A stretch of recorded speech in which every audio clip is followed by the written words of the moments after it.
can assure you nobody's taking that hat for this year. But I hope he will retire after he loses. There won't be another coach. I'm impressed with everybody but him. It's because they're scared that they may be wrong. Fully capable of surpassing all of them. I'm going to give her a run for her money. I'm coming to win. I'm not coming for fun. Fair and unfortunate. He's going to come with losses. It's not the end of the world. Need for a black curtain backdrop, and I get it. Bodybuilding is my control within chaos. My conditioning kills. Look, you got a really exclusive interview because I ain't been saying none of this shit, yo. I've been holding my tongue on the internet.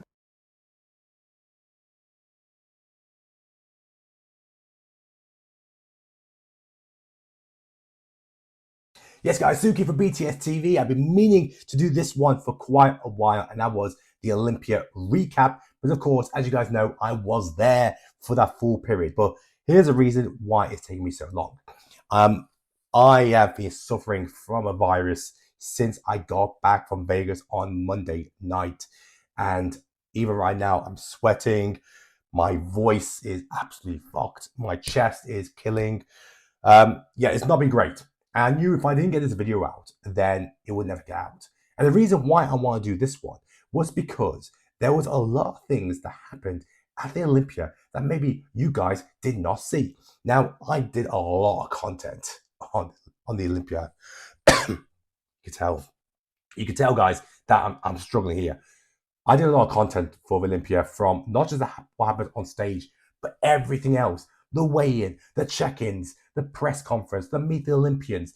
So much I wanted to put out to give you guys the best possible inside angle. If you guys aren't there, then maybe you could feel like you're being there. We didn't miss a beat. I went there to ensure that I generate the best content out of any media outlet. And I do believe that was achieved. And what was amazing was over that 4 days, we achieved over 70 million views, which is absolutely incredible because in 2024, I started the channel 2 weeks before the Olympia. I think I did about 18 million views over that 4-day period. My target was 40 million. We smashed that apart with 70 million. But anyway, the plan for this is I want to talk about day 1, day 2, day 3, day 4, which is Wednesday, Thursday, Friday, Saturday.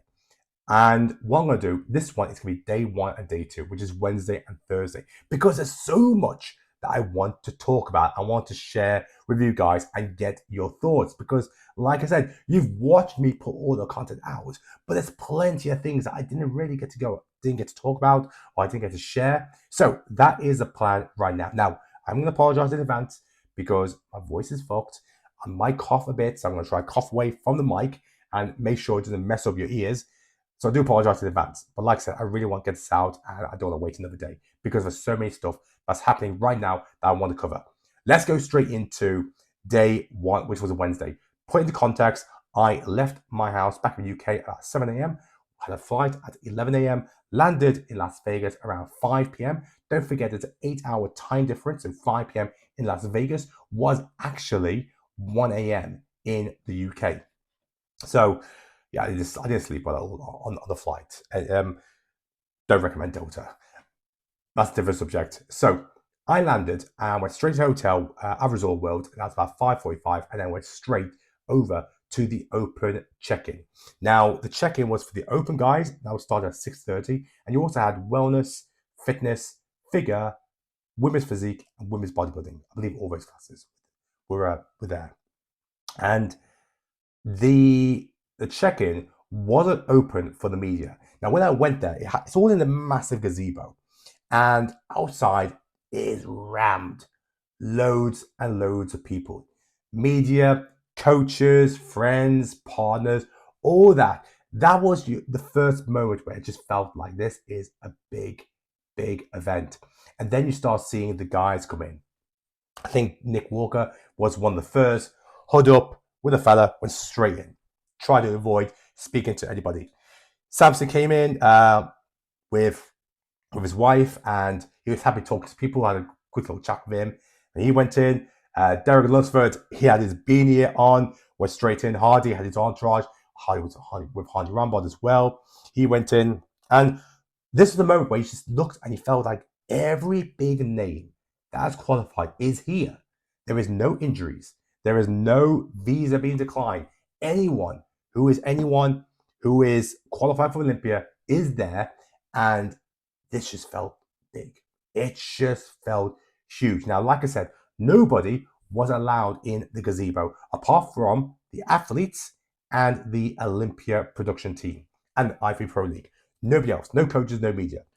Luckily, one of the guys inside, I won't give his name, but I won't get the person in trouble, actually hooked me up and allowed me to go inside the gazebo for the check-in. I wasn't able to record though. That was a strict rule.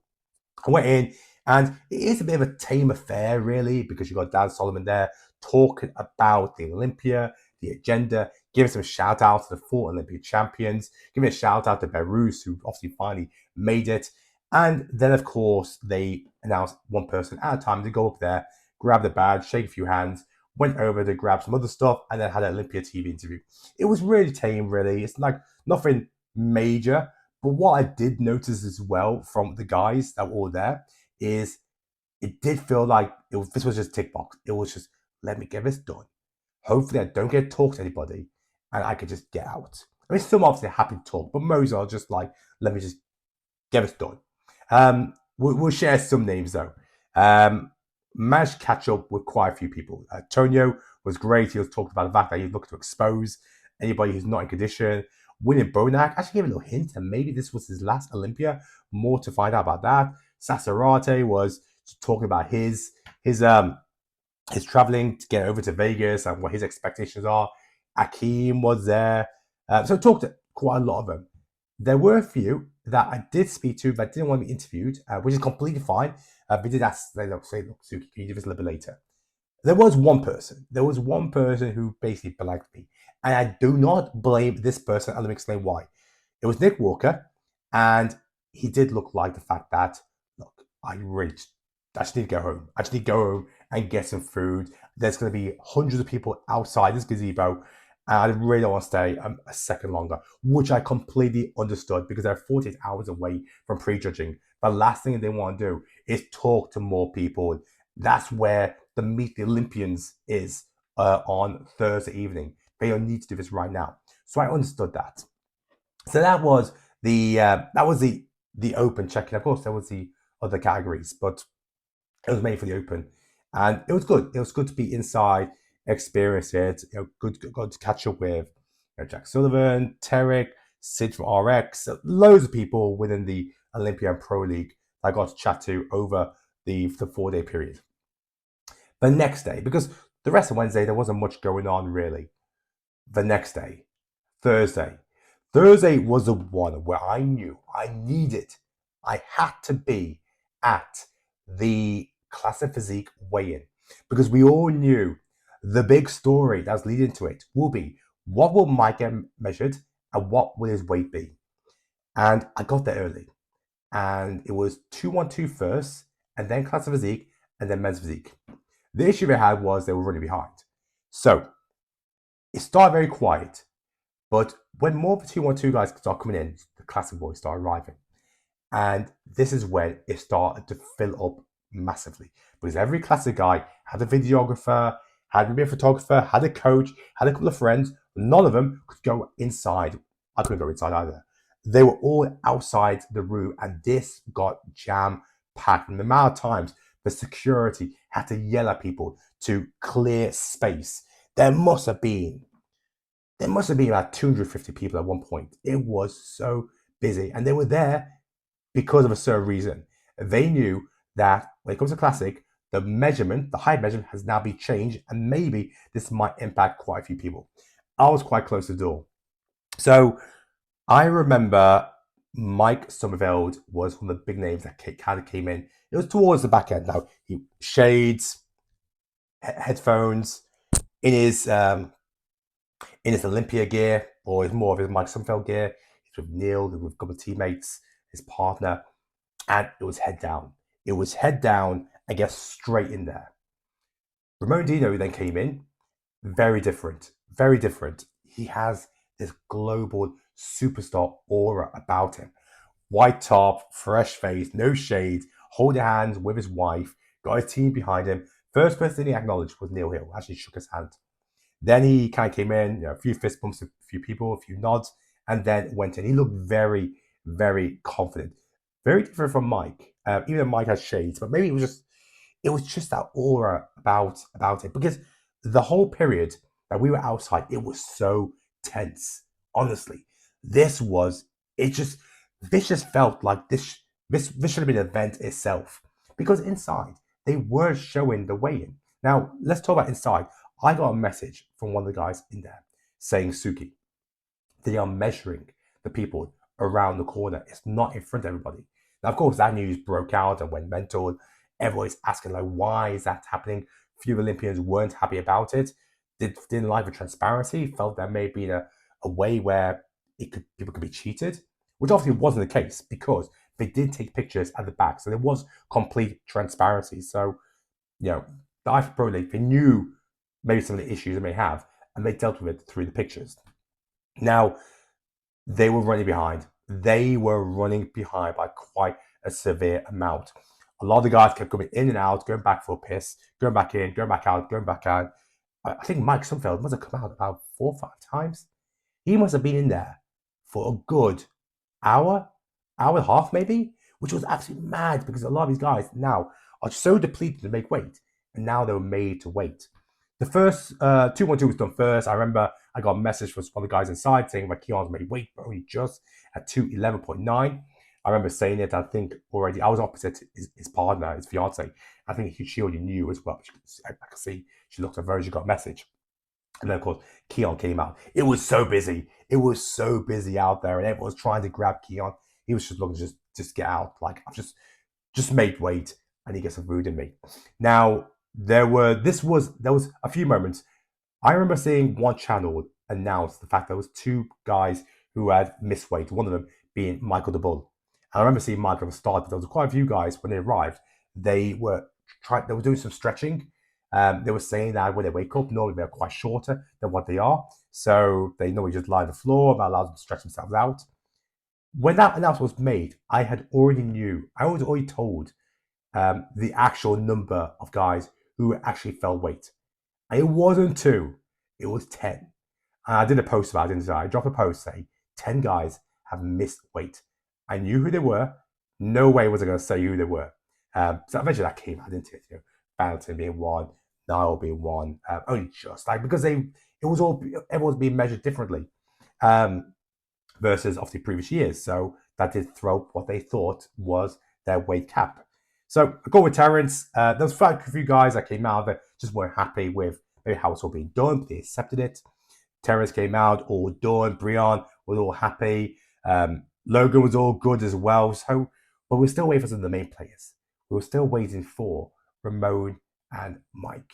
And I believe it was Ramon who came out first, because I was watching the Olympia TV stream while also getting the content out, because the Olympia TV stream inside wasn't showing the weigh-in. Excuse me. It was showing the guys just sitting down, waiting to be called up. And then, of course, I saw the fact that Ramon was carrying his badge. It looked like he had made weight. He came out, thunderous applause. It must be about 60 or 70 people clapping away, cameras. Remember, I tried to get a couple of clips. Everyone was happy. And yeah, it was just waving his form, which obviously had his height and weight. And people were happy. He went. I tried to maneuver myself quite close to Neil Hill to see if he got any updates. And eventually, I saw that he did get an update, and it was an embrace with him and Mike's partner. At that point, you knew that Mike has made weight. And I then got updates from inside saying Mike's made weight, but we don't know what his height is. And then, of course, Mike came out, shades, and went straight out.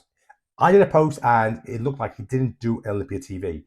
I did see a comment from him saying that when he left, yes, he left, and he just got out of Dodge, didn't really talk to anybody. His team just kind of ushered him along.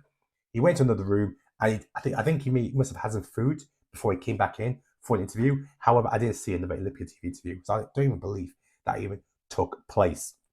I got to also say, guys, when there was doing the weigh-in, the men's physique guys had all arrived as well, and they had to wait outside because the weigh-ins were running behind. And I get it, you know, things don't run on time. It's very rare things do run on time. But the men's physique guys all had to wait outside. And I remember speaking to Jerry Bundia. I told him, like, look, I think it's about an hour behind. and his face was sunken. He was like, fuck's sake, man, I need some food. He eats something. So some of those guys will get a bit agitated. I remember seeing Aaron Banks go in with his shades, sunken face. Ali showed some of his condition on his core. Ryan was one of the last ones to come in, and then also got straight out. Like he had his team around him to get him out, because of course they all just need some food.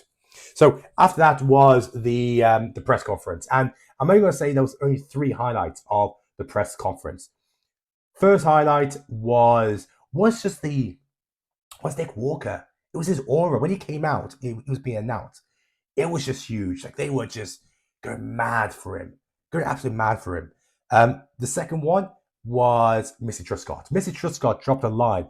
I'm going to try to paraphrase it, but I believe it was somewhere around where Jessica was talking about being authentic, and it was something that Missy wasn't going to accept.